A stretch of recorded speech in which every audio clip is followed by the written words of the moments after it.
life defined as? A lot of people define life as an aspect of living, but also an aspect to achieve something while you're here on this earth. And we ask, what is the definition of greatness? A lot of people define achievements, education, but also is greatness defined based on what we achieve for ourselves, for the world, or for a greater cause? Many times in life, we see that you need to be broken in order to be made new. I'm a second-generation Canadian-born Japanese. I have lived my childhood in Japan and then also the rest of my lifetime in Canada and back and forth. Two different worlds. I was able to enjoy both worlds, but at the same time, I faced many problems, most especially the life of poverty in Canada. And then later on as well, I started to have an identity crisis where I did not know where I really belonged, whether I belonged as a Canadian, though I didn't look Canadian, or whether I belonged as a Japanese, but I didn't also have the mindset of a Japanese. I was brought up in a broken family. When I was born, I didn't have a father, and I didn't know him. Then I was brought up with my mother, who was a very strong woman who was determined to survive.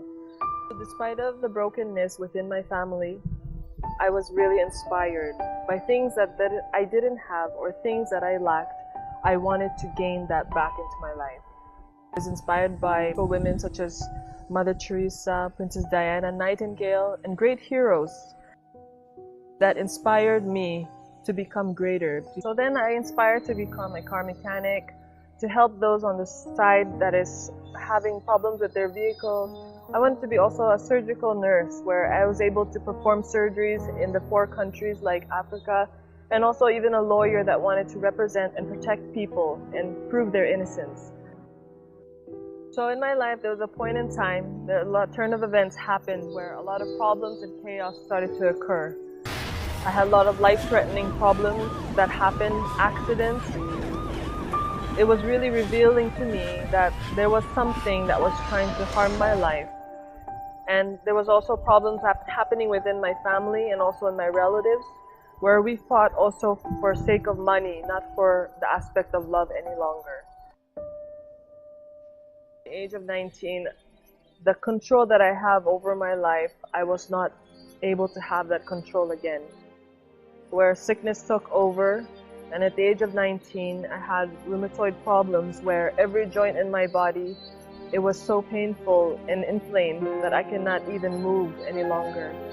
And at that young age, I was devastated for the fact that I didn't know where my life would take me, and most especially, will I survive through this life?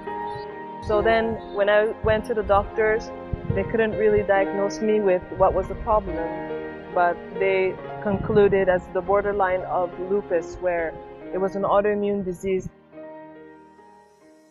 So then I realized that life that I thought that was all paved for me, I was able to live a happy life, was all now going down the drain, where I didn't know even my tomorrow. A few years later, I met the kingdom. It all started with when I was working through this one small store in Richmond, British Columbia. I met a friend who we worked together for many years, and then there was a time that he just disappeared. He was a gang leader, he was a ringleader, and he was living a life of crime. Miraculously, three months later, we saw him suddenly change to a perfect lifestyle of goodness, of righteousness. He no longer spoke the same words that he used to speak before. So I was mesmerized because of the fact that I know in life people cannot change, and there is no way for man to change. So through this hard perspective that I had in my mindset, I was determined to find the truth of what changed him, because man cannot achieve that change on their own. Don't be tempted. Don't let your I wonder into many different directions because you are going to be lost. So then, 2002, I was invited to the Thanksgiving worship presentation in Vancouver, Canada, where I didn't know what I was going to because I was going to a lot of churches back then, but nothing seemed to show me the right path.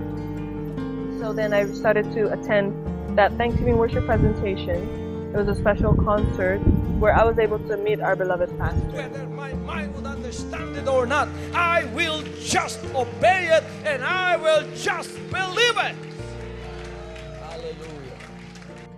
So when I met him for the first time, I realized also at that time he was able to answer the questions that I had in my mind. That how are people supposed to live? What are we supposed to live like? And most especially, how are we able to go back to the original plan of what God intended us to be? He was able to answer all of those questions and queries that's within my mind. But once you listen to me, your minds become enlightened.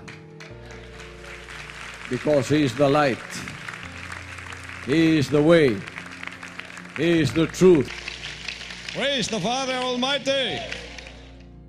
So from then, as a second-year nursing student, I started to find the truth and everything started to come back to me.